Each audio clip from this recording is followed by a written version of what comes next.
I'm making this mailbox out of cedar, but also some plywood for part of the structure. I'm starting with a plywood base, cutting that 18 by 15.5 inches. Next, I take my cedar and cut out a ton of 3/4 inch strips. These are going to be for the cabin logs. Now for all of these, I have to round over 2 edges on all of the strips.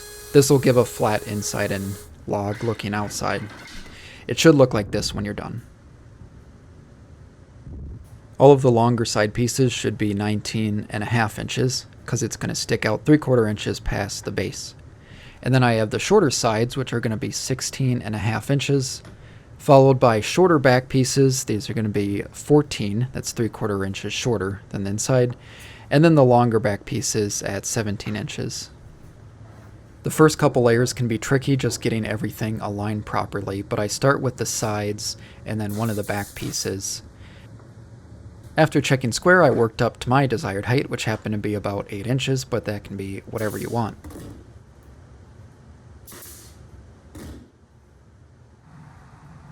Moving on to the roof, I have to build some front and back pieces that are slanted. So I'm going to be gluing up a bunch of strips in 2 sections first, and I'll be cutting the angle later because that's easier. While that's drying, I'm going to edge band the plywood. This is not marine plywood, so I'm trying to protect it the best I can. So I just glued and nailed on some cedar strips. With extra strips, I'm adding a door jamb to the inside of the front.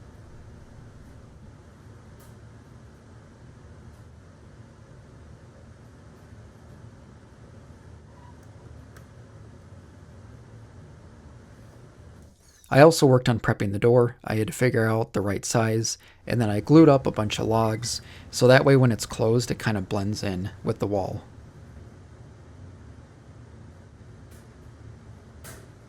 By now the glue was dry on the roof supports, so I could work on this again.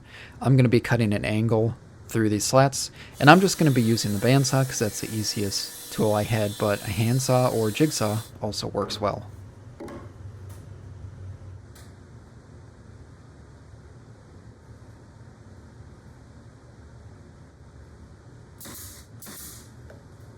Next, I added this ridge beam across the top just to make sure the distance was equal going across the top and bottom of these supports, but it does add some strength. Next, I add a flag chimney. This is where the mailbox flag is going to go and also some address letters. All I'm doing is gluing together 2 1x4s, or if you have a 2x4, that would work well, but I didn't have one for cedar.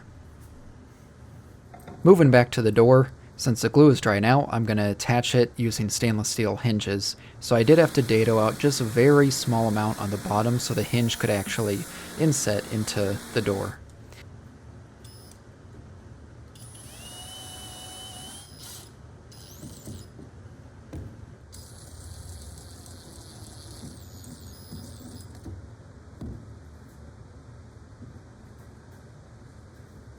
I'm using a magnet latch to keep the door shut. This seemed like the easiest approach I had, and this is also super easy to work with. You just attach the metal plate, and then I had a log where I attached the magnet latch to.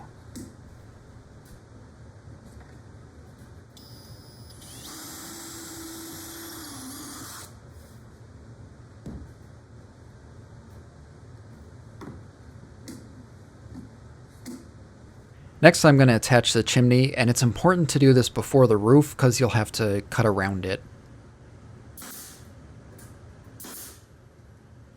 For the roof, I'm first adding some thin plywood on top just to try to add some extra strength, but I'll be covering this with cedar afterwards.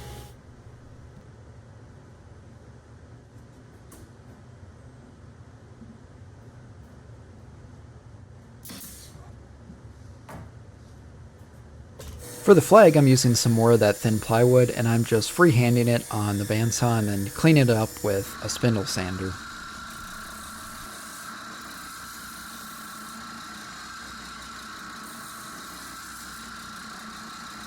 Now I'm going to work on attaching the flag just kind of temporarily to figure out where it's going to sit. So all I'm doing is drilling a hole straight through where there's going to be a 1/4-20 bolt that goes all the way through, and then a locking nut so that it can maintain some sort of tension as you move it up and down, but it's easy to adjust later on.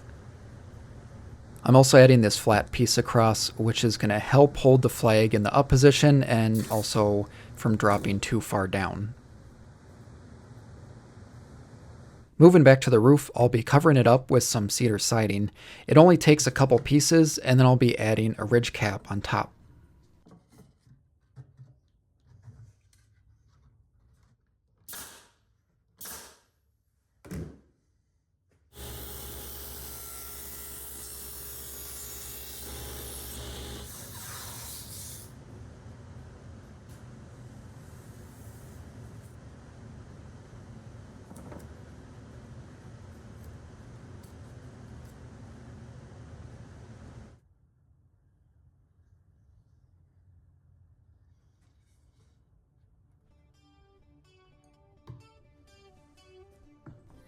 For the flag, I'm trying out a red Plasti Dip spray.